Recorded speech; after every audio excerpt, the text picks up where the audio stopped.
Hello my dear friend, इस video में हम बात करेंगे BEL Bharat electronics limited company के बारे में। तो वीडियो की शुरुआत न्यूज़ से करेंगे कि एक बड़ी खबर हमारे सामने आ रही है। कंपनी ने 2210 करोड़ रुपए का कॉन्ट्रैक्ट सिक्योर किया है। 2210 करोड़ रुपीज़ का एक कॉन्ट्रैक्ट सिक्योर किया है for electronic warfare suits for Mi-17V5 या इसको Mi-17V5 भी कह सकते हैं। हेफ्टर के लिए ये एक हेलीकॉप्टर है, ठीक है। इसके लिए उद्देश्य क्या है? Self reliance in defence tech के अंदर खुद पे भरोसा करना। और इस कॉन्ट्रैक्ट के अंदर क्या क्या शामिल है? हेलीकॉप्टर के अंदर इंस्टॉलेशन क्या क्या चीज़ें होंगी? कॉन्ट्रैक्ट क्या है? तो इंस्टॉलेशन में इंक्लूड है क्या क्या? Radar, missile and counter system, ये 3 चीज़ें इसके अंदर इंक्लूड है। टोटल 2210 करोड़ का प्रोजेक्ट है। यानी कि कहने का मतलब ये है कि इनसे क्या है, इन न्यूज़ से हमें भरोसा रहेगा कंपनीज के ऊपर कि कंटिन्यू कंपनीज वर्क कर रही हैं देश के डिफेंस सिस्टम को मजबूत करने के लिए।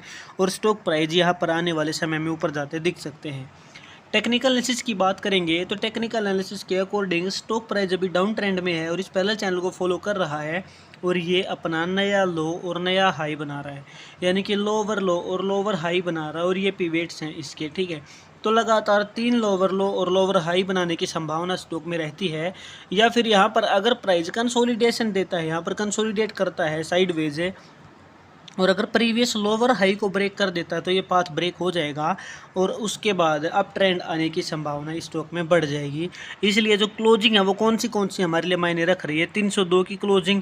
और ये नीचे की तरफ अगर हम बात करते हैं 246 की, तो इस प्राइस रेंज के अंदर अगर ऊपर की तरफ ब्रेकआउट देगा, क्लोजिंग देगा, तो ये प्रीवियस लोअर हाई से ऊपर रहेगा और ये पैटर्न ब्रेक होगा। और नीचे की तरफ क्लोजिंग देगा तो फिर आगे भी कंटिन्यू डाउन ट्रेंड रह सकता है। अगर पिवट इंडिकेटर यूज़ करते हैं तो वीकली टाइम फ्रेम के अकॉर्डिंग आने वाले टाइम में अगर प्राइस यहाँ से ऊपर जाता है, मूविंग एवरेज 50 पे सपोर्ट लेकर अगर इस रिट्रेसमेंट की तरह काम करता है तो 365 और 437 के टारगेट हमें आने वाले टाइम में मिल सकते हैं।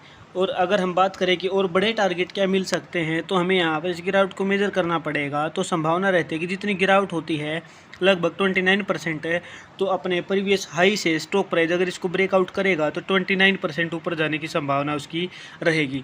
यानी कि स्टॉक प्राइस 436 तक अगर इसको ब्रेकआउट करेगा तो जाके फिर कंसोलिडेशन की संभावना हमें दिख रही है। ये है स्टॉक का टेक्निकल एनालिसिस। अगर आप चैनल पर नए तो चैनल को सब्सक्राइब करें और वीडियो को लाइक किए बिना बिल्कुल भी ना जाए। मैं बताऊँगा कि इससे भी रजिस्टर्ड नहीं हुई इन्वेस्टमेंट की सलाह नहीं दे रहा हूँ, लेकिन चीज़ जितनी सिंपल है आपको बताना ज़रूरी है। Thank you very much.